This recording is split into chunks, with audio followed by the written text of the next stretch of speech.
You know that feeling where your thoughts scare you or make life tough? Sometimes it feels like no one else in the world has those thoughts or feelings. No one seems to know how difficult it is to deal with your feelings, and it is not easy to share your deepest secrets. You might think that something is wrong with you, or you might worry about what other people say. And all of that just makes your thoughts and feelings worse.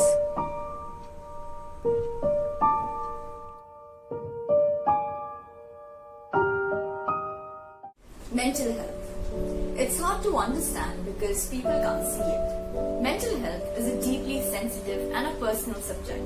But the only way to become more knowledgeable and understanding about it is by talking. So let's talk about how hard it is to open up to someone and tell them why you're feeling sad for no reason. Let's talk about how hard it is to open up to your friends and your family and to explain to them why you have this weird empty feeling in your chest and you have no idea why.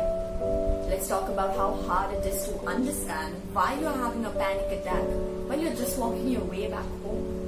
Let's talk about how hard it is to understand your own self and to be so scared because you have no idea as to why all of this is happening to you. The World Health Organization describes mental health as a state of well-being in which every individual realizes his or her own potential. Mental health affects how we feel, think, and act. It is important at every stage of life so that we can cope with the stressful situations, work productively, and make meaningful contributions to our community. However, the statistics are staggering. Over 45% of teens suffer from a mental disorder and 1 in 5 teens suffer from a severe mental illness. That is 20% of our teen population. Mental illnesses are brain function disorders. They have many causes and result from complex interactions between a person's genes and their environment. A person struggling with mental health should not be viewed any different than if someone was experiencing a physical illness. Mental illness is not a choice or a failure. It does not discriminate. It can affect anyone regardless of their age, gender, social status, ethnicity, or any other aspect of cultural identity. We ignore the emotional messages that try to warn us that something is wrong by toughing ourselves out, by distracting and taking self-medications, getting into alcohol, drugs or self-destructive behavior. Signs to watch out for are excessive worrying, fear, sadness, low self-esteem, confused thinking, problems concentrating, or a lack of enjoyment of your usual hobbies, hopelessness, excessive anger or irritation, trouble sleeping, avoiding friends and family, delusions or hallucinations. We bottle up our emotions with the hope that nobody will notice. We feel and we hope that the situation will get better over time, but if we do not look into the matter just at the beginning, things just keep getting worse. Mental health suffers from a major image problem. 1 out of 4 people across the globe experience it, yet 40% of the countries worldwide have no mental health policy. There are many reasons why a person may avoid reaching out for help with their mental health. A person's religious beliefs, personal perspectives, and cultural values may lead him or her to think twice about asking for help. People believe that they will be negatively judged for having mental health problems. This is called stigma, and it can be powerful. Stigma can cause fear and shame and prevent people from getting the help they need. From the outside looking in, it's hard to understand. From the inside looking out, it's hard to explain. If I had to give an example of the way the thoughts jumble in our mind, I would say, let's take a jar. The jar would be your brain. You put glitter in it, that's how you normally think. If you shake that jar up, that's how your mind works. It spins faster when you experience an anxiety or a panic attack. It keeps spinning around and you don't have any time to think. By the time the glitter, that is your thoughts, settle down, you're completely exhausted. Living with a mental illness can be exhausting. When someone with a mental illness says that they are tired, it's usually not a complaint or being pessimistic. It's merely their reality. a fact about their life. Some reasons why they feel tired is because they have to pretend that they are okay all the time. They are in a constant battle with their thoughts. They experience sensory or emotional overload. They have to constantly prove to others that they have a mental illness. They sometimes have to deal with relapses. They have to deal with body aches and pains. They have to deal with the side effects of the medicines. Treatment can be exhausting. They have to struggle with mood swings daily. Their brain is always on overtime. Anyone can have a mental or an emotional health problem, and over a lifetime, most of us will. Some of the common mental illnesses that you must have heard of are obsessive compulsive disorder, that's OCD, post-traumatic stress disorder, that's PTSD, and two of the most common that we almost hear every single day is anxiety and depression.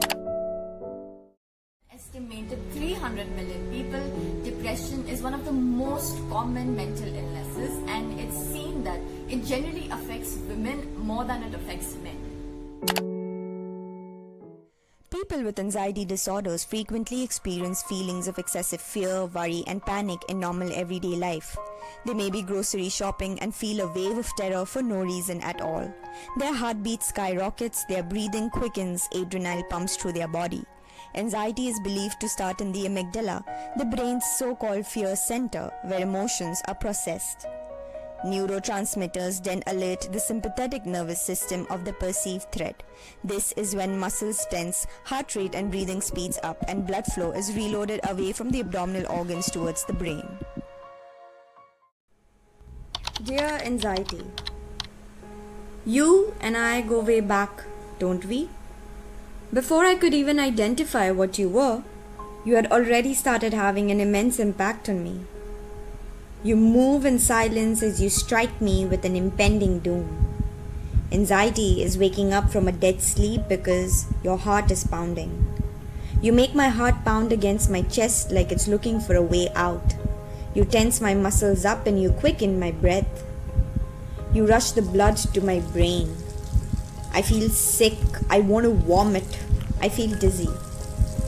Anxiety is looking okay on the outside, but crumbling on the inside. I feel extremely dizzy. I feel like I'm trapped. I feel claustrophobic. You take over my simplest, most innocent thoughts and turn them into negative experiences. I can be alone or I can be with friends, it doesn't matter. It's like walking through, but everything is a blur. I feel like I am being judged even if there is no one around. There is someone who constantly follows me. I am restless. I will crack my knuckles, twist my rings like that would be of any help. My head hurts and my stomach has knots. I anticipate you before you're even there, that sick, clammy, racing feeling. It's feeling warm on some days and some days you feel extremely cold. It's feeling paralyzed and having no sensation, being numb and you're unable to move. I get anxious about getting anxious. So I'm not saying that people don't get anxious. They surely do. It might be your first day at a job, or it might be as simple as having a presentation in class. But that's being anxious about a situation, and that's far different from having anxiety. To say it out loud and clear and out in the open, I was diagnosed with generalized anxiety disorder, that's GAD. It's a disorder.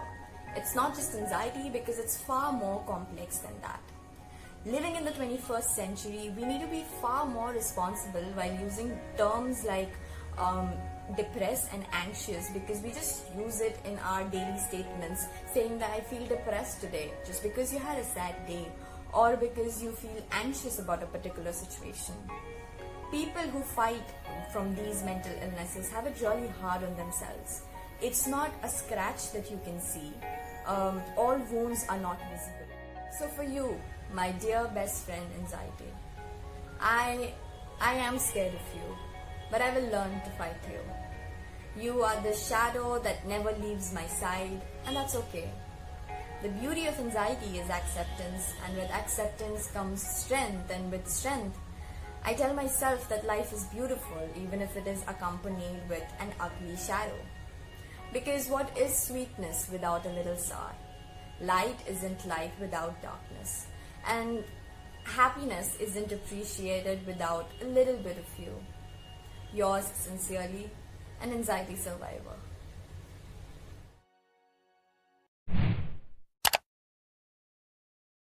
Treatment means all the different kind of ways a person who is dealing with a mental health problem can seek for help and minimize the effects of the issue that they are facing.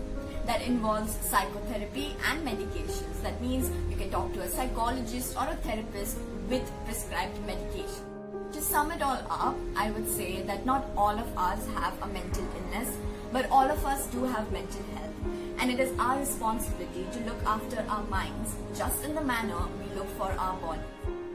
All of us together need to make discussions about mental health a comfortable topic so that people can feel free and get the help they need.